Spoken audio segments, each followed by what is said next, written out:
जय हिंद बालकों, जय हिंद। आप लोग का हमारी क्लास में वेलकम है, स्वागत है। आज के लेक्चर में हम लोग नाइट्रोजन फैमिली को डील करने वाले हैं। 5th ए ग्रुप को सीखने वाले हैं। ग्रुप 15 या इन्हीं को पिनेकोजेंस भी कहा जाता है। हम लोग इनको सीखने वाले हैं, ठीक है। उम्मीद करता हूँ कि इस लॉकडाउन में आप हमारे लेक्चर को सीरियसली देख रहे होंगे, साथ ही साथ नोट्स भी बनाते चले जा रहे होंगे और एक्सरसाइज इनकी सॉल्व कर रहे होंगे। इसी क्रम में हम लोगों ने आज नाइट्रोजन फैमिली को स्टार्ट किया हुआ है। हम इन लेक्चर में पूरी कोशिश कर रहे हैं कि एनसीईआरटी के जितने भी पॉइंट्स हैं वो भी आ जाएं, साथ ही साथ कुछ अगर एडिशनल बन सकता है तो वो भी हम लोग कर सकें और फास्ट मोड में चीज़ों को चलाया जा सके। एक लेक्चर में चीज़ों को कंप्लीट करने की कोशिश की जा रही है। तो आप मेन पॉइंट को फोकस करते रहिएगा। हर लेक्चर को 2 से 3 बार पूरा डिटेल में देखिएगा, नोट्स बनाइएगा। उसके बाद जैसे ही आप डिटेल में देख लेते हैं फिर इन्हीं वीडियो को, इन्हीं टॉपिक को रिवीजन करने के लिए फास्ट मोड में चलाइए। नाइट्रोजन फैमिली आमतौर पे पी ब्लॉक का वो ग्रुप है जिससे 1 से लेकर के 2 क्वेश्चन तो आते ही आते हैं, चाहे वो आईआईटी का एग्जाम हो, नीट का हो या 12th एकेडमिक का हो, 12th बोर्ड का हो, फाउंडेशन का हो, एमटीएससी का हो, ओलंपियाड का, 1 से 2 क्वेश्चन तो आने हैं। आप उसे रोक नहीं सकते। तो ये बहुत ही इंपॉर्टेंट है, तो सीरियसली इसको आपको लेना है। चलिए आगे बढ़ते हैं। हम लोग सबसे पहले आते हैं इसमें इंट्रोडक्टरी पार्ट। तो इंट्रोडक्टरी पार्ट में जैसा कि आपने देखा है कि मैंने लिख रखा है कि नाइट्रोजन फैमिली या ग्रुप 15, 5th ए ग्रुप, पिनेकोजेंस, ये सारे नाम एक ही ग्रुप के मेंबर के हैं जिनकी प्रॉपर्टीज आपस में मैच करते हैं। नाइट्रोजन फैमिली इसलिए नाम है क्योंकि इसका जो पहला मेंबर है इसको हम लोग लार्ज स्केल पे स्टडी करते हैं, साथ ही साथ पॉपुलर है। इसका कंटेंट एटमॉस्फेयर में सबसे ज़्यादा है। हमारे ग्रुप 15 ये नाम है आपका आईयूपीएसी के अकॉर्डिंग। 5th ए ग्रुप ये मेंडलीफ की पीरियोडिक टेबल में रखे गए थे। और पिनेकोजन इसलिए कहा जाता है क्योंकि ये एलिमेंट हाइड्रोजन के साथ जो कंपाउंड बनाते हैं वो फॉल स्मेलिंग होते हैं, बैड स्मेलिंग होते हैं, इसलिए इनको पिनेकोजन और ये कंपाउंड पिनेकोसाइड्स कहलाते हैं। चलेगा। अब अगर आप इस ग्रुप में देखें तो मोस्टली 5 एलिमेंट हैं। छठा तो अभी जल्दी क्या किया गया, आपका डिस्कवर किया गया। इसके फर्स्ट पीरियड में कोई एलिमेंट नहीं होता है। सेकंड पीरियड से शुरुआत है इस ग्रुप की, जिसमें कि nitrogen, phosphorus, arsenic, antimony, bismuth और क्या मिलता है, पेंटियम। तो मोस्टली हम लोग तो डील करेंगे नाइट्रोजन से बिस्मथ तक, क्योंकि ये रेडियो एक्टिव है। बहुत ही कम मात्रा में रिएक्शन जो रेडियो एक्टिव डीके है उसमें आइसोलेट किया गया, तो बहुत ज़्यादा जानकारी एनसीईआरटी में इसकी नहीं है। इन्हीं एलिमेंट का डिस्कस किया गया है। अब अगर आप नाइट्रोजन को देखें तो एटॉमिक नंबर 7 और मास नंबर कितना मिलता है, 15। साथ ही साथ ये नाइट्रोजन करीब अगर एटमॉस्फेरिक एयर को देखा जाए तो 78% बाई वॉल्यूम उसके अंदर होता है। और मुख्य रूप से ये जो कंपाउंड में पाया जाता है, प्रोटीन है, एमिनो एसिड्स हैं, या फिर आप कह सकते हैं कुछ मिनरल, सोडियम नाइट्रेट और क्या चीज़ आपका पोटेशियम नाइट्रेट। ये एनसीईआरटी के दोनों एग्जाम्पल हैं। सोडियम नाइट्रेट को हम चिली सॉल्ट पीटर कहते हैं, जबकि पोटेशियम नाइट्रेट को हम लोग इंडियन सॉल्ट पीटर कहते हैं। इसी तरीके से फॉस्फोरस है, ये प्रोटीन में, फॉस्फेट में, कई सारे कंपाउंड में पाया जाता है। स्पेशली एक फैमिली का मेंबर है जिसको हम लोग एपेटाइट फैमिली कहते हैं। आईआईटी और नीट में पूछा जा चुका है ये। इसका जनरल फार्मूला CA9PO4 CaX2 होता है, जहाँ X के रूप में हम फ्लोरीन, क्लोरीन और OH को रख सकते हैं। और इसी मेंबर का एक एग्जाम्पल है फ्लोरोएपेटाइट, CA9PO4 CaF2। तो इसको आप याद रखिएगा क्योंकि आईआईटी और नीट में पूछा गया। जबकि आर्सेनिक, एंटीमनी और बिस्मथ ये मुख्य रूप से सल्फाइड मिनरल्स बनाते हैं।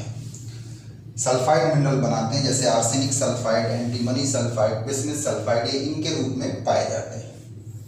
अब अगर इनका हम एलिमेंटल नेचर देखें तो नाइट्रोजन और फास्फोरस दोनों नॉन मेटल्स के अंतर्गत आते हैं, जबकि आर्सेनिक और एंटीमनी मेटलॉइड या सेमी मेटल के अंतर्गत आता है, जबकि बिस्मथ और पेंटियम मेटल्स के अंतर्गत आते हैं।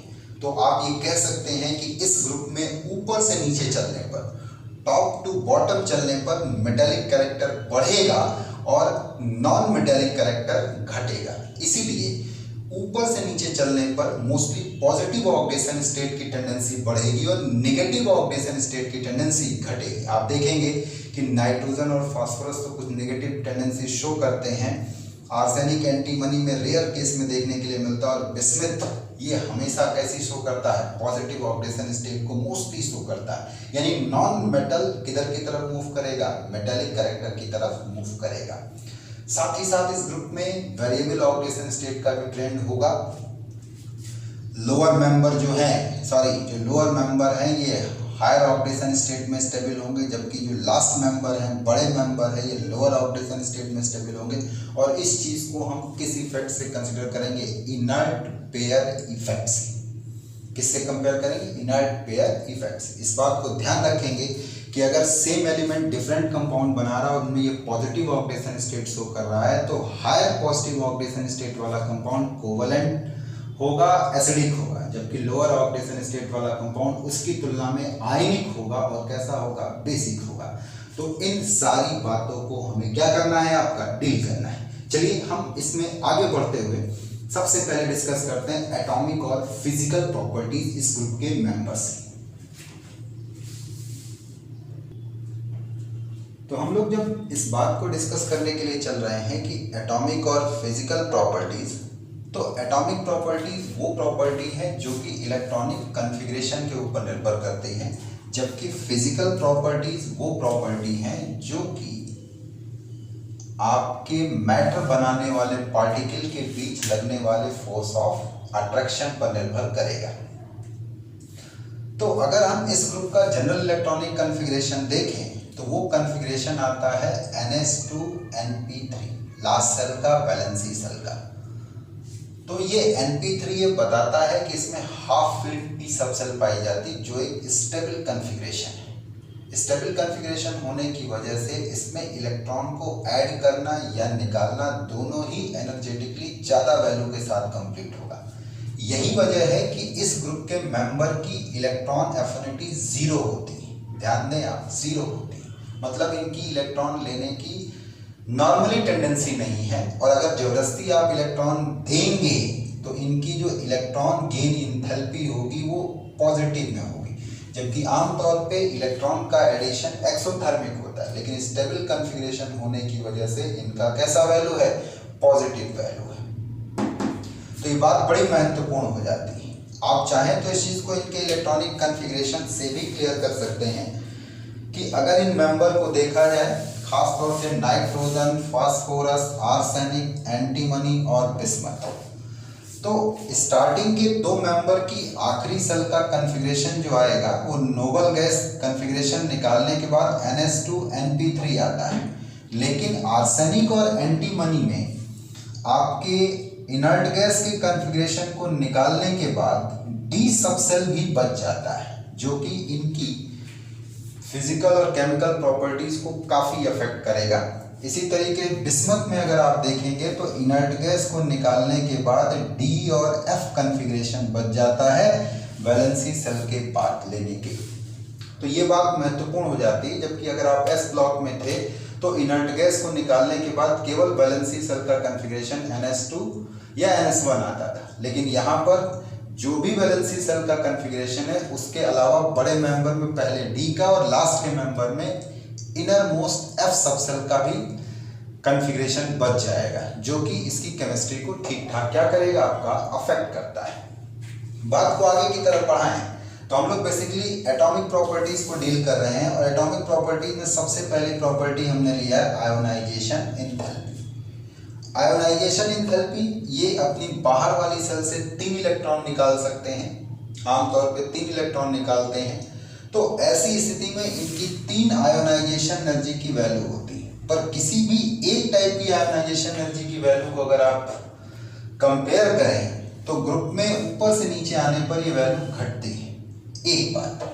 दूसरी बात यहाँ पर ये रहती है कि नाइट्रोजन की आयोनाइजेशन एनर्जी एक्सेप्शनली अपने सेकंड मेंबर फास्फोरस से एक बड़ी वैल्यू के साथ ज़्यादा होती है। तो इसका कारण है, इसका कारण ये है कि नाइट्रोजन जो है छोटे साइज का होता है, इसका इफेक्टिव न्यूक्लियर चार्ज काफ़ी ज़्यादा होता है, इस वजह से इसकी आयोनाइजेशन एनर्जी की वैल्यू काफ़ी ज़्यादा होती है। अब अगर आप सेकंड आयोनाइजेशन एनर्जी को देखेंगे तो रेगुलर पैटर्न आपको नहीं मिलता। लास्ट के 2 मेंबर एंटीमनी और बिस्मिथ, होना ये चाहिए था कि बिस्मिथ की आयोनाइजेशन एनर्जी कम और एंटीमनी की ज़्यादा होनी चाहिए थी सेकंड के लिए, लेकिन होता ये है कि बिस्मिथ की ज़्यादा है एंटीमनी से, या लास्ट मेंबर की प्रीवियस मेंबर से ज़्यादा आ रही है सेकंड और थर्ड आयोनाइजेशन के केस में। तो इसका कारण है, इसका रीज़न है, और ये रीज़न आपको बताया गया है due to lanthanide contraction, due to lanthanide contraction, या इसी को आप एलसी भी कह सकते हैं। क्या है एलसी? तो हमने इस बात को एक्सप्लेन कर रखा है कि जो इनर सेल में इलेक्ट्रॉन होते हैं, खास तौर से डी और एफ में जो इलेक्ट्रॉन होते हैं, ये आउटर सेल के इलेक्ट्रॉन को बहुत ज़्यादा रिपेल नहीं कर पाते, क्योंकि अंदर की सेल में भी इलेक्ट्रॉन होते हैं, तो ये बहुत ज़्यादा बाहर की तरफ रिपेल नहीं कर पाते। तो इसका रिजल्ट ये निकलता है कि न्यूक्लियस पर इफेक्टिव एटॉमिक नंबर बढ़ जाता है, और ये बढ़ जाएगा तो इलेक्ट्रॉन को अंदर की तरफ खींच देगा, जिससे कि साइज इसका घट जाता है। इसी साइज के घटने को कहते हैं लेंथेनाइट कॉन्ट्रैक्शन। एक लाइन में बोले तो due to poor shielding effect of 4f subshell electron, effective nuclear charge increases so that size decreases, known as lengthenite contraction। चलेगा। और अगर साइज घटेगा तो आयोनाइजेशन एनर्जी बढ़ जाएगी। तो ये पैटर्न आपको सेकंड और थर्ड में देखने के लिए मिल जाता है कि लास्ट मेंबर की आयोनाइजेशन एनर्जी प्रीवियस मेंबर से थोड़ी सी ज्यादा है, जबकि पहले वाले में एंटीमनी की बिस्मिथ से ज़्यादा है, वहाँ लेंथेनाइट कॉन्ट्रैक्शन इतना इफेक्टिव नहीं है। और ये डाटा देने के लिए हमारे पास बेस आपकी एनसीईआरटी की टेबल है, जिसमें कि एटॉमिक और फिजिकल प्रॉपर्टीज डिस्कस किया गया है। आगे की तरफ बढ़ें तो अगली प्रॉपर्टी आती इलेक्ट्रोनेगेटिविटी। नो डाउट ग्रुप में ऊपर से नीचे आएंगे, साइज बढ़ेगा तो इलेक्ट्रोनेगेटिविटी घटेगा। पर आप ध्यान दीजिएगा कि इस ग्रुप में एंटीमनी और बिस्मिथ की इलेक्ट्रोनेगेटिविटी लगभग आपस में बराबर है, 1.9 के आसपास आती है। नेक्स्ट आता है एटॉमिक और आयनिक साइज। एटॉमिक साइज की अगर बात करोगे तो ग्रुप में ऊपर से नीचे आओगे तो नंबर ऑफ सेल बढ़ेगी, तो साइज क्या करेगा आपका बढ़ता चला जाएगा, एटॉमिक रेडियस बढ़ता जाएगा। और यहाँ जो एटॉमिक रेडियाई कंसीडर की जा रही है वो कोवलेंट रेडियस है। यही वजह है कि नाइट्रोजन से बड़ी फास्फोरस, फास्फोरस से बड़ा आर्सेनिक, आर्सेनिक से बड़ा एंटीमनी, एंटीमनी से बड़ा बिस्मिथ। और ये डाटा आपका टेबल के अकॉर्डिंग। अगला आते हैं आयनिक रेडियस। तो आयनिक रेडियस में बड़ा एक्सेप्शनल रिजल्ट दिखाई पड़ता है कि नाइट्रोजन, फास्फोरस और आर्सेनिक की आयनिक रेडियाई एंटीमनी और बिस्मिथ से बहुत बड़ी होती है। इवन दो एंटीमनी की तो बड़ी छोटी होती है और बिस्मिथ की इससे थोड़ी सी बड़ी होती है, पर इन दोनों की रेडियाई इन तीनों से छोटी होती है। जानते हैं क्यों? इसका कारण है कि आपकी जो टेबल दी गई है उसमें जो रेडियाई इनका लिया गया है वो एनायनिक रेडियस है। ये इनका एनायनिक रेडियस का डाटा है और इसका कैटायनिक रेडियस का डाटा है। वैसे भी ये नॉन मेटलिक नेचर ज़्यादा रखने की वजह से एनायन के फॉर्म में स्टैंड करेंगे। तो nitrogen N-3, phosphorus P-3, arsenic As-3। तो इन सब में सबसे बड़ा आर्सेनिक और सबसे छोटा नाइट्रोजन, जबकि कैटायनिक में एंटीमनी +3 और बिस्मथ +3 इस साइज को कंपेयर किया गया है। अब अगर हम लोग आते हैं फिजिकल प्रॉपर्टीज में, तो फिजिकल प्रॉपर्टीज कहीं ना कहीं मैटर बनाने वाले पार्टिकल के बीच लगने वाले फोर्स ऑफ अट्रैक्शन पर निर्भर करती है, जिसमें हम मेल्टिंग पॉइंट, बॉइलिंग पॉइंट और डेंसिटी को डिस्कस कर रहे हैं। मेल्टिंग पॉइंट एक्चुअल में सॉलिड की प्रॉपर्टी होती है, और इसमें अगर आप नाइट्रोजन को देखेंगे तो ये N2 के फॉर्म में स्टैंड करता है। और ध्यान दीजिएगा, जब नाइट्रोजन N2 के फॉर्म में स्टैंड करेगा तो दो नाइट्रोजन मॉलिक्यूल्स के बीच में वीक वंडरवॉल फोर्स पाया जाएगा, weak van der Waals force of attraction मौजूद होगा। तो ये होगा, इसलिए इसका मेल्टिंग पॉइंट भी देखिए बेहद कम है, इसका बॉइलिंग पॉइंट भी बेहद कम है, इसकी डेंसिटी भी बेहद कम है। चलेगा। जबकि इसको छोड़ के जो बाकी के मेंबर हैं वो पॉलीमरिक फॉर्म में पाए जाते हैं, और उनमें कौन सा बॉन्ड तोड़ना पड़ता है? कोवलेंट बॉन्ड, इनको तोड़ना पड़ेगा। तो आप ऐसी स्थिति में देखते हैं कि मेल्टिंग पॉइंट का ट्रेंड ये आता है कि अल्फा ग्रे फॉर्म अगर आर्सेनिक की ली जाए तो उसका सबसे ज़्यादा, फिर एंटीमनी का, बिस्मिथ का, और सबसे इससे कम व्हाइट फास्फोरस का, और सबसे कम किसका होगा? नाइट्रोजन का। अब बात आती बॉइलिंग पॉइंट की, तो बॉइलिंग पॉइंट में एंटीमनी का सबसे ज़्यादा, फिर बिस्मिथ, फिर आर्सेनिक, फास्फोरस और नाइट्रोजन। डेंसिटी में ग्रुप में ऊपर से नीचे आएंगे तो डेंसिटी क्या करती जाएगी? आपका बढ़ती चली जाएगी। बॉइलिंग पॉइंट में भी आप ये लिख सकते हैं कि ग्रुप में ऊपर से नीचे आने पर बॉइलिंग पॉइंट बढ़ता है, नहीं, एंटीमनी और बिस्मथ जो है आपका एक्सेप्शन है, तो ऐसा नहीं बोलेंगे। लेकिन हाँ, डेंसिटी में ये बोल सकते हैं ग्रुप में ऊपर से नीचे आने पर डेंसिटी क्या करती है, बढ़ती है। बाकी मेल्टिंग पॉइंट और बॉइलिंग पॉइंट का ट्रेंड रट नहीं सकते, एमटीआर नहीं कर सकते, मुझे तो रटो। एक बात और याद रखिएगा, इसमें जो सवाल आता है वो किसी एक को पकड़ लेगा और पकड़ करके 4 ऑप्शन रख देगा और 4 क्वेश्चन पूछ सकता है। सबसे पहला बताओ, विच of the following have maximum melting point, which of the following have minimum melting point, decreasing order और क्या आपका इंक्रीजिंग ऑर्डर। तो ऐसे सवाल भी आप कर सकते हो इन पर। जैसे एक क्वेश्चन मैं कराऊं, एक सवाल मैं कराऊं,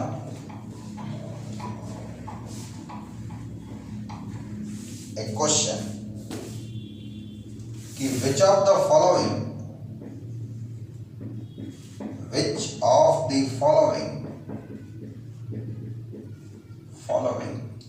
have maximum boiling point, maximum boiling point।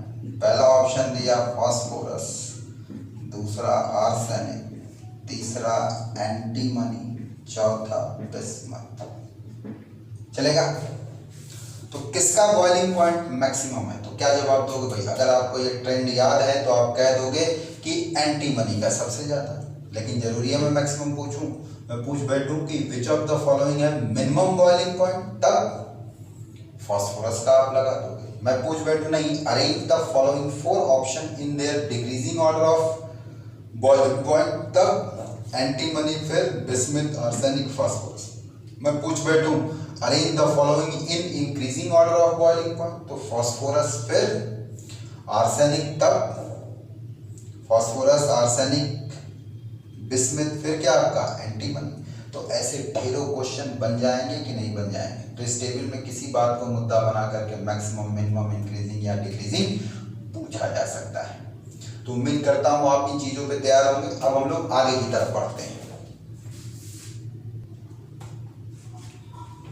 अब अगर हम लोग केमिकल प्रॉपर्टीज को थोड़ा सा देखें 5वें ग्रुप के मेंबर का, नाइट्रोजन फैमिली का, तो पहले मोटी मोटी कुछ बातें समझ लेना बहुत जरूरी है। जैसे इस परिवार में नाइट्रोजन है और नाइट्रोजन को छोड़ करके बाकी, तो यहाँ ये नाइट्रोजन डाई एटम की शक्ल में स्टैंड करता है, जबकि बाकी के मेंबर सॉलिड में और डिफरेंट टाइप की एलोट्रॉपिक फॉर्म बनाते हैं, जबकि नाइट्रोजन मॉलिक्यूलर फॉर्म में N2 की शक्ल में स्टैंड करता है। तो सवाल भी आता है कि क्यों नाइट्रोजन डाई एटम में है और बाकी के सब डाई एटम में नहीं है।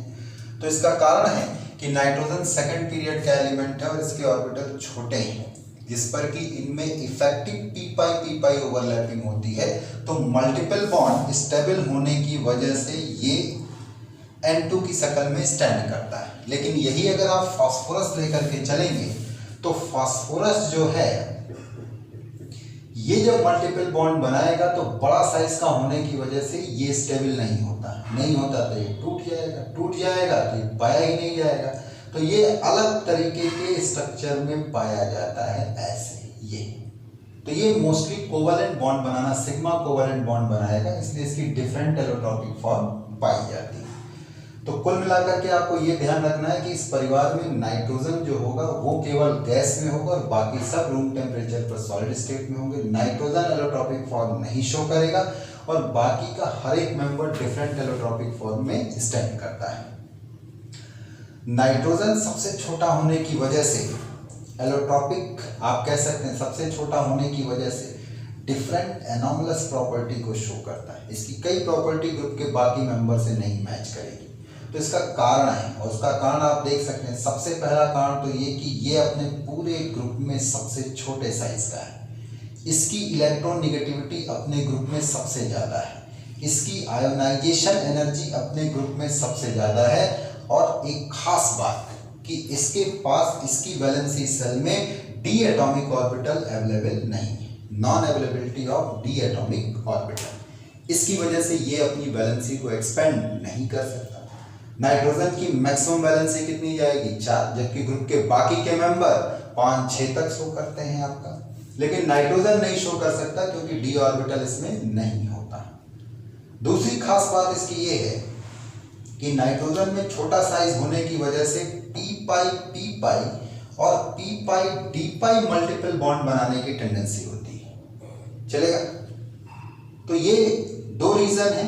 यहाँ पे एक बात मैंने इसी चीज को क्लियर करके भी लिखा दिया है कि नाइट्रोजन जो होता है वो डाई एटम के फॉर्म में स्टैंड करता है, जबकि बाकी के member polymeric solid allotropic form में स्टैंड करते हैं, कई सारे एलोट्रोपिक फॉर्म बनाते हैं। आपके एनसीईआरटी का एक डाटा है कि नाइट्रोजन सिंगल कोवेलेंट बॉन्ड की बॉन्ड एनर्जी जो होती है बाकी मेंबर फास्फोरस या आर्सेनिक से कम होती है। तो इसका कारण है इसका साइज छोटा होता है और लोन पेयर रिपल्सन ज्यादा होता है। जबकि बॉन्ड लेंथ अगर देखेंगे तो नाइट्रोजन की बॉन्ड लेंथ कम है, तो बॉन्ड लेंथ कम है, एनर्जी भी कम है, जबकि बॉन्ड लेंथ और एनर्जी का इन्वर्स का रिलेशन चलता है। तो इसका कारण है कि इसमें लोन पेयर रिपल्सन डोमिनेट करता है, इस वजह से ये बात यहाँ नहीं चल पाती। सो नाइट्रोजन सिंगल बॉन्ड की बॉन्ड एनर्जी फास्फोरस बॉन्ड से क्या है आपका कम है।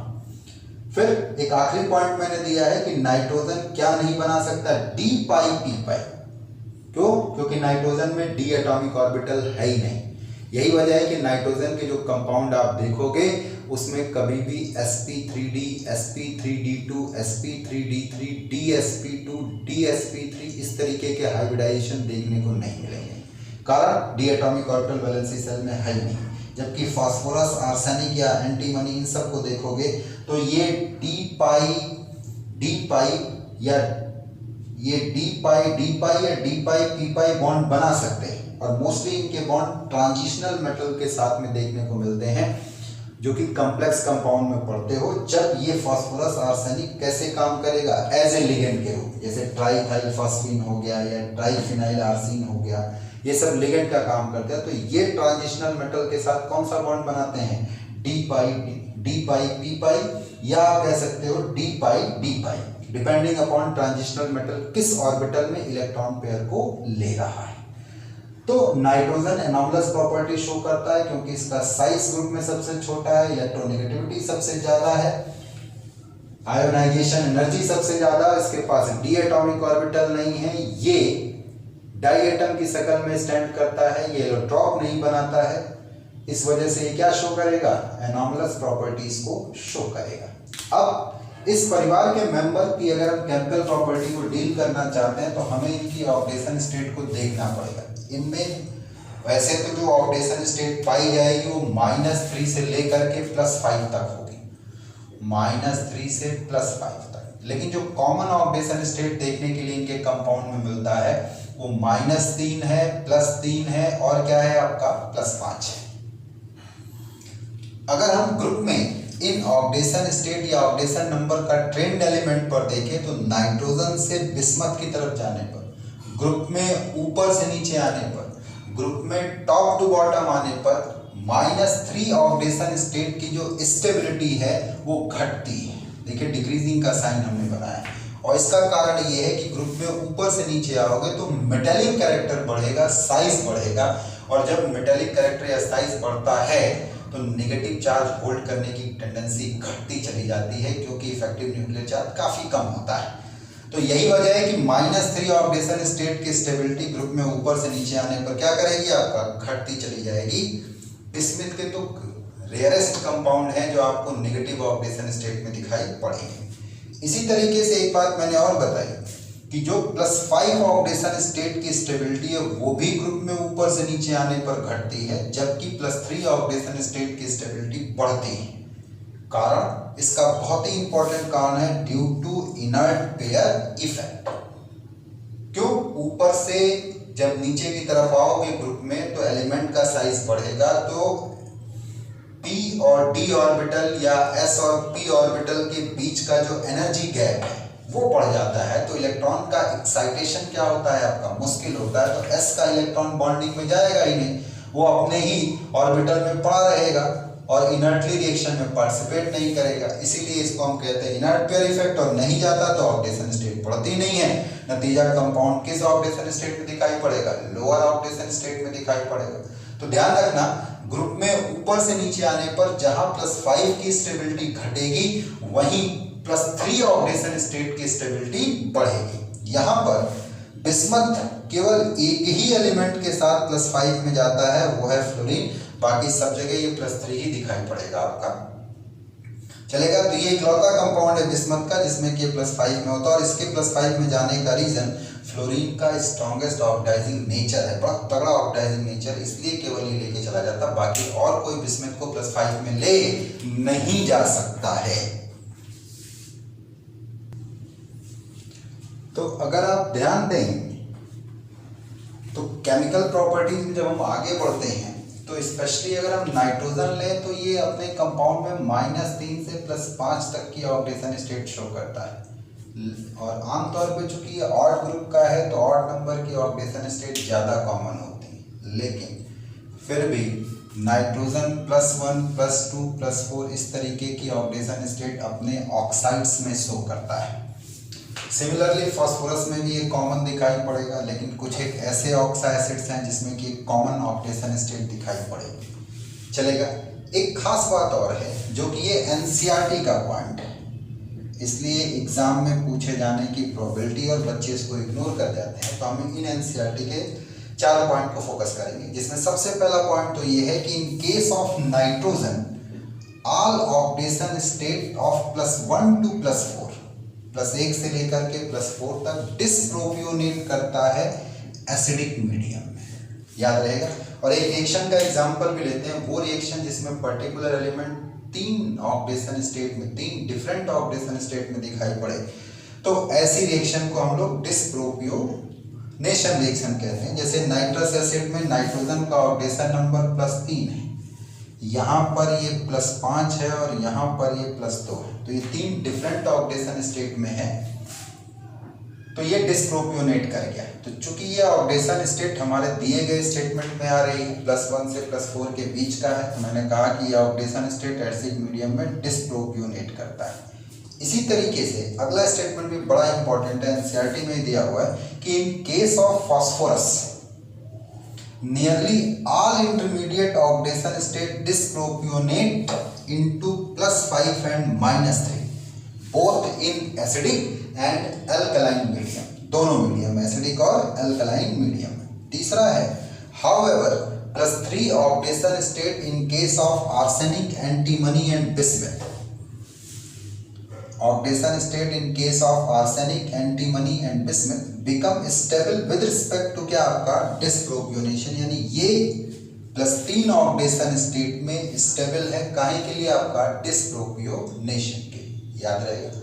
लास्ट बात, नाइट्रोजन की कोवैलेंसी 4 से ज्यादा नहीं हो सकती, और इसका कारण ये है कि नाइट्रोजन के पास डी एटॉमिक ऑर्बिटल नहीं है, इसलिए ये अपनी वैलेंसी को एक्सपेंड नहीं कर सकता। इसी तरीके से जबकि फास्फोरस या आर्सेनिक इन सब को ले तो इनकी वैलेंसी सेल में डी ऑर्बिटल होता है, इसलिए ये अपनी वैलेंसी को फर्दर एक्सपेंड कर सकते हैं। यही रीजन है कि NF5 नहीं पाया जाएगा, जबकि PF5 और PF6 पाया जाएगा, स्टैंड करेगा। क्लियर है। अब हम लोग कुछ कंपाउंड को डील कर लेते हैं नाइट्रोजन के, जो आपके एनसीईआरटी में दिया हुआ है, जैसे हाइड्राइड्स हो गए, आप कह सकते हो ऑक्साइड्स हो गए, तो हम लोग इनको डील कर लेते हैं। अगर हम लोग इस ग्रुप के कंपाउंड की बात करें तो कंपाउंड को मुख्य रूप से 4 कैटेगरी में बांट सकते हैं, हाइड्राइड्स, इन एलिमेंट के, ऑक्साइड्स, हैलाइड्स और मेटल के साथ बनने वाले कंपाउंड। आप इन्हें मेटलाइड्स कह दीजिए, या एलिमेंट इनका एल्कली और अल्कलाइन अर्थ मेटल के साथ वाले कंपाउंड। तो सबसे पहले हम लोग हाइड्राइड पे आते हैं। हाइड्राइड पे तो ये ES3 टाइप का हाइड्राइड बनाते हैं, जहां पर E से हमारा मतलब नाइट्रोजन, फास्फोरस, आर्सेनिक, एंटीमनी और बिस्मथ हो सकता है। तो अगर एक पर्टिकुलर हाइड्राइड को पकड़ लो, सपोज करो हम E की जगह नाइट्रोजन रख लें अपनी बात को समझाने के लिए, और यहाँ पर हम अमोनिया ले लें, तो बड़ा इंटरेस्टिंग रिजल्ट आता है कि यहाँ पे जो सेंट्रल एटम होगा ये, इसका हाइब्रिडाइजेशन sp3 आएगा, क्योंकि 3 कोवैलेंट बॉन्ड और 1 लोन पेयर। ज्योमेट्री इसकी आप टेट्राहेड्रल बोलोगे, लेकिन जब शेप की बात आएगी तो वो कहलाएगा ट्राइगोनल पिरामिडल। हम ये शेप बोलेंगे ट्राइगोनल पिरामिडल या प्लेन पिरामिडल शेप बोलते हैं। एक बात और है कि इसका जो रिजल्टेंट डाइपोल मोमेंट होगा वो जीरो नहीं होगा, यानी ये कैसी स्पीसीज होगी, पोलर स्पीसीज होगी। साथ ही साथ हम ये कहेंगे कि इसकी ज्योमेट्री रेगुलर नहीं होगी। कैसी ज्योमेट्री होगी, इररेगुलर ज्योमेट्री होगी। इसमें अगर हम नाइट्रोजन हाइड्रोजन बॉन्ड की बात करेंगे तो वो पोलर बॉन्ड है, लेकिन स्पीसीज की बात करेंगे तो वो भी कैसी है, आपका पोलर स्पीसीज है। चलेगा। बॉन्ड एंगल करीब करीब, एग्जैक्ट नहीं, करीब करीब 107 डिग्री के आसपास आएगा। ऐसे ये 107 डिग्री के आसपास आएगा। यहां अगर बॉन्डिंग को एक्सप्लेन किया जाए तो हाइड्रोजन जहां 1s एटॉमिक ऑर्बिटल का इस्तेमाल करेगा, नाइट्रोजन वहीं पर sp3 हाइब्रिडाइज ऑर्बिटल का इस्तेमाल करेगा इस कोवलेंट बॉन्ड को बनाने के लिए। जबकि ये लोन पेयर किस ऑर्बिटल में रखा है, sp3 हाइब्रिडाइज ऑर्बिटल में रखा हुआ है। चलेगा। तो ये तो एक टिपिकल हमने हाइड्राइड का बता दिया। यहाँ पर ये बात ध्यान रखनी है कि अगर अमोनिया है तो चूंकि हाइड्रोजन नाइट्रोजन से सीधे जुड़ती है और इसका डाइपोल बड़ा ही स्ट्रॉन्ग बनता है, और ये डाइपोल इतना स्ट्रॉन्ग है कि ये क्या शो कर सकता है, हाइड्रोजन बॉन्डिंग को। तो इन सभी हाइड्राइड में अमोनिया केवल हाइड्रोजन बॉन्डिंग को शो करता है और बाकी के हाइड्राइड शो नहीं करते। अब अगर कुछ पैटर्न को हम लोग ऑब्जर्व करें तो सबसे पहले बॉन्ड लेंथ वाली बात करें तो जैसे जैसे सेंट्रल एटम का साइज बढ़ता जाएगा ये डिस्टेंस भी बढ़ती जाएगी। इसलिए नाइट्रोजन से बिस्मथ के हाइड्राइड की तरफ आने पर बॉन्ड लेंथ EH बॉन्ड का क्या करेगा, बढ़ेगा। पहला फैक्ट क्लियर। बॉन्ड एंगल की बात करें तो बॉन्ड एंगल में क्या है कि ये बॉन्ड एंगल इस हाइब्रिडाइज ऑर्बिटल की वजह से तय हो रहा है। दो हाइब्रिडाइज ऑर्बिटल के बीच का ये एंगल आप बता रहे हैं, लेकिन होगा क्या कि जैसे जैसे ये साइज बढ़ता जाएगा वैसे वैसे हाइब्रिडाइज ऑर्बिटल में S कैरेक्टर की टेंडेंसी घटती जाएगी, और घटती जाएगी तो ये P की तरफ शिफ्ट होता जाएगा, तो बॉन्ड एंगल बड़ी तेजी से घटेगा। चलेगा। जहां आप अमोनिया में ये 107 डिग्री के आसपास पाएंगे, वहीं पर फॉस्फीन के केस में करीब 93 डिग्री, आर्सीन के केस में 92 डिग्री और एंटीमनी के केस में 91 डिग्री के आसपास पहुंचेगा। और इसका कारण ये है कि साइज बढ़ने की वजह से एटॉमिक ऑर्बिटल की मिक्सिंग नहीं हो पाएगी और फिर हाइब्रिड ऑर्बिटल नहीं बनेंगे, और नहीं बनेंगे तो जो एंगल आएगा करीब करीब वो 2p एटॉमिक ऑर्बिटल के बीच का होगा। तो खैर ध्यान ये रखना है कि इसमें ऊपर से नीचे आने पर बॉन्ड एंगल घटता है। अब भाई बॉन्ड लेंथ ही अगर बढ़ रही है तो डिसोसिएशन एनर्जी अपने आप घटेगी।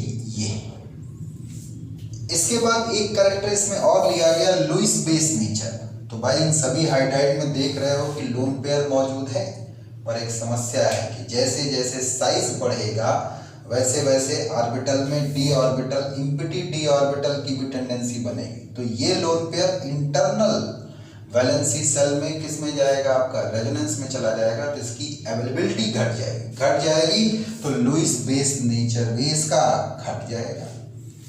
बात आगे की तरफ बढ़ी, एंथैल्पी ऑफ फॉर्मेशन। तो हम ये रिलीज एनर्जी को लेकर के बोलते हैं कि किसी कंपाउंड को बनाते समय जितनी ज्यादा एनर्जी सिस्टम से रिलीज होती है उसका एंथैल्पी ऑफ फॉर्मेशन उतना ज्यादा होता है। तो भैया जब हम नाइट्रोजन हाइड्रोजन लेकर के चलेंगे तो ये बॉन्ड जितने छोटे होंगे और जितने मजबूत होंगे उतनी ज्यादा एनर्जी निकलेगी, लेकिन आप तो देख रहे हो कि ऊपर से नीचे आ रहा है तो बॉन्ड कमजोर हो रहा है, तो रिलीज एनर्जी घटेगी, यानी कि एंथैल्पी ऑफ फॉर्मेशन घट रहा है।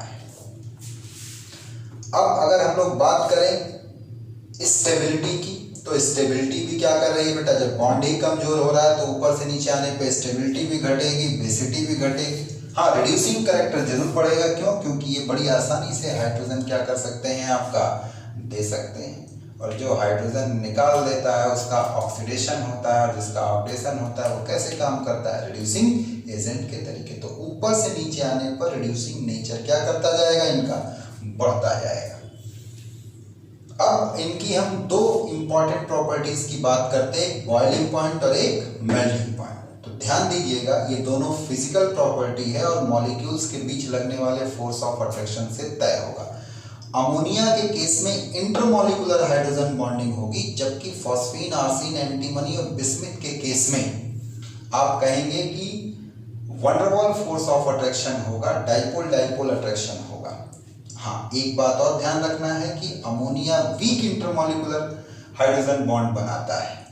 तो फिलहाल बॉइलिंग पॉइंट अगर ये हाइड्रोजन बॉन्डिंग नहीं शो करता तो सबसे ज्यादा नीचे वाले का, सबसे कम इसका, लेकिन इसके हाइड्रोजन बॉन्डिंग शो करने की वजह से ये प्रॉपर्टी थोड़ा सा ये डिस्टर्ब करेगा। ये हमेशा एक ही पैटर्न पर होंगे, क्योंकि ऊपर से नीचे आओगे मोलर मास बढ़ेगा तो wonder wall force of attraction बढ़ेगा, तो बॉइलिंग और मेल्टिंग पॉइंट पढ़ना चाहिए, लेकिन इसके डिस्टर्ब वैल्यू की वजह से पूरा ऑर्डर डिस्टर्ब रहेगा। इसको हटा के अगर आप बात करेंगे तो वही ऑर्डर देखने के लिए मिलेगा। देखो, बिस्मिथ का सबसे ज्यादा, फॉस्फीन का सबसे कम। इसको हटा के देखो, एंटीमनी का सबसे ज्यादा, फॉस्फीन का सबसे कम। लेकिन ये एक्सेप्शन है, और ये एक्सेप्शन इस वजह से आ रहा है क्योंकि ये वीक इंटरमॉलिक्यूलर हाइड्रोजन बॉन्डिंग को शो करता है। चलेगा। अब हम लोग आते हैं इस ग्रुप के ऑक्सीजन के साथ बनने वाले कंपाउंड पर। अगर हम लोग इस ग्रुप के ऑक्साइड्स की बात करें या इन एलिमेंट के ऑक्सीजन के साथ कंपाउंड की बात करें तो मुख्य रूप से ये दो प्रकार के बनाते हैं, E2O3 और E2O5। E यहाँ पर नाइट्रोजन, फास्फोरस, आर्सेनिक, एंटीमनी को रिप्रेजेंट करता है। यहाँ पे ये ध्यान दीजिएगा कि E2O3 में एलिमेंट जो होगा +3 ऑक्सीडेशन स्टेट में, और E2O5 में किस में होगा, +5 ऑक्सीडेशन स्टेट में होगा। तो अगर सेम नॉन मेटल ऑक्साइड बना रहा है तो जो हायर ऑक्सीडेशन स्टेट होगी एसिडिक होगी, और इसमें कोवलेंट नेचर क्या होगा, तो इसमें ज़्यादा होगा। यही अगर आप देखेंगे E2O3 से E2O5 की तरफ जा रहे हैं तो बेसिक और आयनिक कैरेक्टर क्या करेगा, आपका घटेगा। जबकि अगर सेम नॉन मेटल को लेकर के हम ऑक्साइड बनाएं तो पर्टिकुलर ऑक्सीडेशन स्टेट में नाइट्रोजन से बिस्मिथ की तरफ आने पर एसिडिक कैरेक्टर क्या करेगा, आपका घटेगा। सबसे ज्यादा एसिडिक किसके ऑक्साइड होंगे, नाइट्रोजन के, और सबसे पुअर किसके होंगे, बिस्मिथ के। अब अगर हम एक E2O3 वाले ऑक्साइड को कंपेयर कर लें तो नाइट्रोजन और फास्फोरस के ऑक्साइड प्योरली एसिडिक होते हैं, जबकि बिस्मिथ का बेसिक होता है। आर्सेनिक और एंटीमनी वाले एम्फोट्रिक होते हैं, ड्यूअल नेचर के होते हैं। चल जाएगा। अगर हम नाइट्रोजन के ऑक्साइड की बात करें तो नाइट्रोजन लगभग अपनी सभी पॉजिटिव ऑक्सीडेशन स्टेट में ऑक्साइड बनाता है, जैसे कि नाइट्रस ऑक्साइड या डाई नाइट्रोजन मोनोऑक्साइड, ये +1 में होता है, इसको लाफिंग गैस के नाम से भी जानते हैं। नाइट्रिक ऑक्साइड जिसमें ये +2 ऑक्सीडेशन स्टेट में होता है। डाई नाइट्रोजन ट्राई ऑक्साइड जिसमें कि ये +3 ऑक्सीडेशन स्टेट में होता है। नाइट्रोजन डाई ऑक्साइड या ब्राउन गैस इसको बोलते हैं, इसमें नाइट्रोजन +4 में होता है। डाई नाइट्रोजन पेंटा ऑक्साइड, इसमें नाइट्रोजन +5 ऑक्सीडेशन स्टेट में होता है। लगभग सभी ऑक्सीडेशन स्टेट में ये दिखाई पड़ रहा है। एक बात और, जो ये डिफरेंट ऑक्साइड नाइट्रोजन के होते हैं, बड़ा अच्छा एग्जाम्पल हैं किसके, लॉ ऑफ मल्टीपल प्रोपोर्शन की, लॉ ऑफ मल्टीपल प्रोपोर्शन। चल जाएगा। अब हम लोग एक एक नाइट्रोजन के ऑक्साइड को थोड़ा सा शॉर्टकट में देख लें कि कैसे बनाते हैं, क्या प्रॉपर्टीज हैं, कैसे काम करता है। ठीक है जी। तो अगर हम लोग नाइट्रोजन के ऑक्साइड को स्पेशली डील करें तो इसमें सबसे पहला आता है नाइट्रस ऑक्साइड N2O। इसको हम लोग लाफिंग गैस भी कहते हैं, और ये जो होता है डेंटिस्ट्री में आप कह सकते हैं कि एज ए एनेस्थीसिया के रूप में इसको हम लोग इस्तेमाल करते हैं। ये खास तौर से कैसा कंपाउंड है, स्टेबल है, डायमैग्नेटिक है, कलरलेस है और न्यूट्रल ऑक्साइड होता है केमिकली। ये एसिडिक या बेसिक नहीं होता बल्कि न्यूट्रल होता है। इसका स्ट्रक्चर अगर आप देखोगे तो यहाँ पर जो ये कंपाउंड है वो लीनियर होता है बाय नेचर, क्योंकि जो सेंट्रल एटम है ये sp हाइब्रिडाइज होगा। ये लीनियर रेगुलर ज्योमेट्री रखता है क्योंकि सेंट्रल एटम के पास कोई भी फ्री लोन पेयर नहीं है। ये रेजोनेंस स्ट्रक्चर बनाता है और इसके हाइब्रिड को अगर देखोगे तो उसमें नाइट्रोजन नाइट्रोजन और नाइट्रोजन ऑक्सीजन बॉन्ड लेंथ अलग अलग आती है। जहाँ nitrogen nitrogen bond length 1.126 angstrom है, वहीं nitrogen oxygen bond length 1.86 angstrom है। अब अगर इसके बनाने की बात कर ली जाए, इसके ऑक्सीडेशन स्टेट की बात कर ली जाए, तो इस कंपाउंड में नाइट्रोजन +1 ऑक्सीडेशन स्टेट में, तो जो आपकी एनसीईआरटी में दिया गया है, सबसे पहले तो अमोनियम नाइट्रेट को हीट करने पर नाइट्रस ऑक्साइड बनता है, साथ में बाई प्रोडक्ट के रूप में वाटर निकल जाएगा। अमोनियम नाइट्रेट बना के नहीं रखा जाता है, इसको at the time of reaction बनाते हैं सोडियम नाइट्रेट और अमोनियम क्लोराइड की हीटिंग पर। तो ये सोडियम नाइट्रेट अमोनियम क्लोराइड से रिएक्ट करके अमोनियम नाइट्रेट देता है, चलेगा। इसी तरीके से हम लोग जब हाइड्रोक्सिल एमीन का रिएक्शन HNO2 के साथ कराते हैं तब भी ये नाइट्रस ऑक्साइड बनता, हल्का सा हीट करना पड़ता है इसको, चलेगा। तो ये दो बड़े पॉपुलर मेथड हैं किसको बनाने के, नाइट्रस ऑक्साइड को बनाने के। ये नाइट्रस ऑक्साइड अगर केमिकल रिएक्शन में देखा जाए तो सोडामाइड के साथ NaNH2 के साथ सोडियम एजाइड देता है। क्या देता है, सोडियम एजाइड देता है, जो एसिडिफिकेशन पर हाइड्रोजोइक एसिड देगा, हाइड्रोजोइक एसिड देता है ये। इसी तरीके से अगर नाइट्रस ऑक्साइड को आप हीट कर दो तो ये नाइट्रोजन और ऑक्सीजन में डिसोसिएट कर जाएगा, जबकि नाइट्रस ऑक्साइड को अगर आप वाटर में लोगे तो ये बनाता है hyponitrous acid. Hyponitrous acid unstable है और ये केवल एक्वस सॉल्यूशन में स्टैंड करेगा, और अगर हाइपोनाइट्रस एसिड को डिहाइड्रेटिंग एजेंट के साथ लेकर के चलेंगे तो ये क्या बनाता है, नाइट्रस ऑक्साइड या लाफिंग गैस बनाता है। बोलो भाई, क्लियर हुआ कि नहीं हुआ। अब हम लोग अगले वाले ऑक्साइड पर आते हैं, नाइट्रिक ऑक्साइड पर। अब अगर हम लोग नाइट्रिक ऑक्साइड को डील कर रहे हैं तो सबसे पहले आप ये जान लीजिए कि जो नाइट्रिक ऑक्साइड है ये ऑड इलेक्ट्रॉन मॉलिक्यूल है, ये फ्री रेडिकल है। फ्री रेडिकल इसलिए क्योंकि इसके पास एक अनपेड इलेक्ट्रॉन होता है, और अगर अनपेड एक इलेक्ट्रॉन है तो ये हाईली रिएक्टिव होगा। केमिकली ये न्यूट्रल होता है, जबकि ये पैरामैग्नेटिक है। अपने गैसियस स्टेट में ये मोनोमर के फॉर्म में स्टैंड करता है, लेकिन टेम्परेचर के लो करने पर सॉलिड या लिक्विड स्टेट में ये डाइमर फॉर्म में स्टैंड करेगा। जहाँ मोनोमरिक फॉर्म में पैरामैग्नेटिक होता है, डाइमरिक फॉर्म में ये डायमैग्नेटिक होता है, और ये स्ट्रक्चर बनता है। अब अगर आप इसके मोनोमर की स्टडी करें तो ये रेजोनेंस स्ट्रक्चर बनाता है, जिसमें आप एक सिंगल इलेक्ट्रॉन यहाँ पर देख रहे हैं। इसकी वजह से ये पैरामैग्नेटिक है, और मॉलिक्यूलर ऑर्बिटल थ्योरी से इसका बॉन्ड ऑर्डर 2.5 और इसके हाइब्रिड की बॉन्ड लेंथ करीब करीब 1.15 एंगस्ट्रॉन आती है। आप देखेंगे मैंने यहाँ एक स्पेशल रिएक्शन लिख रखी है। एक्चुअल में ये रिएक्शन आपकी एनसीईआरटी में दी गई है नाइट्रिक ऑक्साइड के प्रिपरेशन के लिए।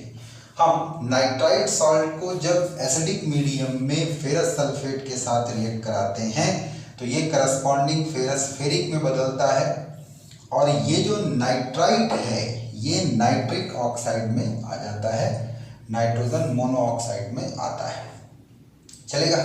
आप और भी इसके मेथड देख सकते हैं प्रिपरेशन वाले, जैसे कि अगर हम थंडर क्रिएट करें, लाइट जो चमकती है, बिजली चमकती है, उस पर नाइट्रोजन ऑक्सीजन से रिएक्ट करके नाइट्रिक ऑक्साइड बनाता है। और आपको अगर याद हो तो एटमॉस्फेयर में बनी हुई ये नाइट्रिक ऑक्साइड ज़्यादा देर तक टिकती नहीं है, ये एटमॉस्फेयर की ऑक्सीजन के द्वारा ऑक्सीडाइज होकर के नाइट्रोजन डाइऑक्साइड बनाता है, जो कि ब्राउन कलर की गैस है। अब इसी तरीके से अगर हम नाइट्रस सॉल्ट लेते हैं, नाइट्रस एसिड को लेते हैं, उसका रिएक्शन आयोडाइड के साथ एसिडिक मीडियम में कराएं तो नाइट्रिक ऑक्साइड बनेगा, या फिर नाइट्राइट सॉल्ट को फेरस आयन के साथ एसिडिक मीडियम में ले जाए। अभी ये रिएक्शन लिखा है हमने, नाइट्रेट को मरकरी के साथ अगर एसिडिक मीडियम में लिया जाता है तो नाइट्रिक ऑक्साइड और साथ में मर्क्यूरस आयन बनता है, चलेगा। अगर नाइट्रिक ऑक्साइड किसी ऐसे सॉल्यूशन में मौजूद है जहां फेरस आयन मौजूद है तो ये ब्राउन रिंग का फॉर्मेशन करेगा। फेमस ब्राउन रिंग टेस्ट आपने सुना होगा। नाइट्रिक ऑक्साइड का रिएक्शन अगर क्लोरीन के साथ कराओ तो ये नाइट्रोसिल क्लोराइड बनाता है, इसे ट्रिल्लन रिएजेंट भी कहते हैं आप। लास्ट में जब हम मेटल का रिएक्शन डाइल्यूट HNO3 के साथ कराते हैं, खासतौर से कॉपर और मरकरी का, तब भी क्या बनता है आपका नाइट्रिक ऑक्साइड। और इस ऑक्साइड में नाइट्रोजन किस ऑक्सीडेशन स्टेट में, +2 विथ सिंगल इलेक्ट्रॉन, जिसकी वजह से ये पैरामैग्नेटिक है, ऑड इलेक्ट्रॉन है या फ्री रेडिकल के तरीके बिहेव करता है। ध्यान रखेंगे इतनी बातें। आते हैं अगले ऑक्साइड पर, नाइट्रोजन डाइऑक्साइड NO2 पर। अगर हम लोग NO2 और N2O4 की बात करें तो ये दोनों एक ही कंपाउंड है, बस अंतर ये है कि दोनों दो अलग अलग फॉर्म में स्टैंड करते हैं। दोनों एक दूसरे के साथ सेम मैटर है, मिक्सचर, इक्विलिब्रियम मिक्सचर के रूप में पाए जाते हैं।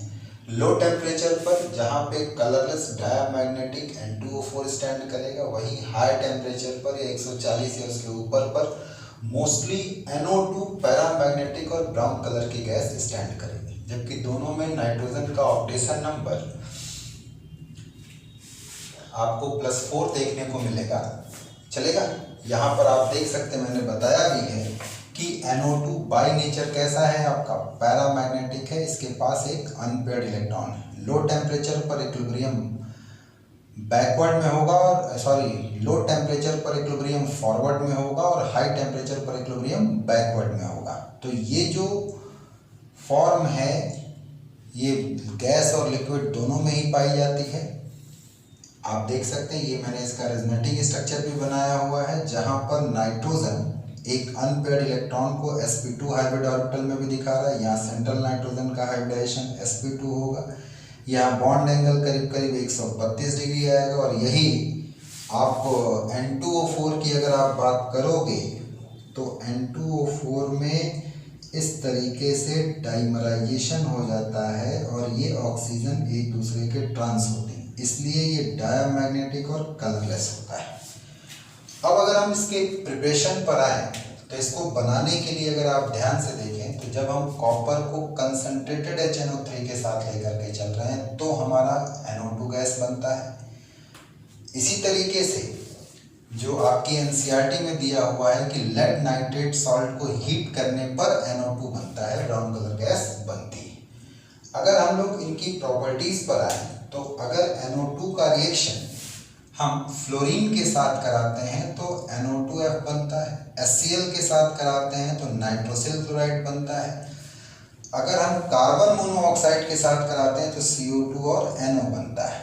इसी तरीके से N2O4 के बारे में एक बात और बताया गया कि ये मिक्स्ड एनहाइड्राइड है। एनहाइड्राइड का मतलब वो कंपाउंड जिसमें वाटर मिलाने पे करस्पॉन्डिंग एसिड बन जाता है। तो यहाँ दो प्रकार के एसिड बनेंगे, इसलिए मिक्स एनहाइड्राइड बोला गया। और आप देख सकते हैं कि N2O4 को अगर हम वाटर में डिप करते हैं तो HNO2 और HNO3 में स्टैंड करता है, और HNO2 को अगर आप हीट करेंगे तो NO2, NO और वाटर बनता है। चलेगा, इस बात को और कंफर्म करने के लिए नॉन एक्वस मीडियम में इसका खूब इस्तेमाल किया जाता है। हल्का सा हीट करेंगे तो ये NO+ और NO3- में टूटता है, जो कि एसिडिक और ये बेसिक पार्ट है। जिंक क्लोराइड के साथ रिएक्शन कराने पर जिंक नाइट्रेट और नाइट्रोसिल क्लोराइड बनता है, जो ये प्रूफ करता है कि N2O4 इन कैटायन और एनायन से मिलकर के बना है। चलेगा, कर लेंगे इसको। आते हैं अगले ऑक्साइड पर, N2O3 पर, डाई नाइट्रोजन ट्राईऑक्साइड पर। अब हम लोग बात कर रहे हैं N2O3 की डाई नाइट्रोजन ट्राईऑक्साइड की। इस कंपाउंड में नाइट्रोजन +3 ऑक्सीडेशन स्टेट में होता है। ये डायमैग्नेटिक है और इसके ये दो स्ट्रक्चर रिपोर्ट किए गए हैं जो कि एक दूसरे के साथ इक्विलिब्रियम में हो सकते हैं। पहला वाला जिसमें कि डायरेक्ट नाइट्रोजन नाइट्रोजन बॉन्ड है और दूसरा नाइट्रोजन ऑक्सीजन नाइट्रोजन बॉन्ड है। ये स्ट्रक्चर ज़्यादा प्रोबेबल है, इसी पर सारे बॉन्ड पैरामीटर वाले डाटा दिए गए हैं।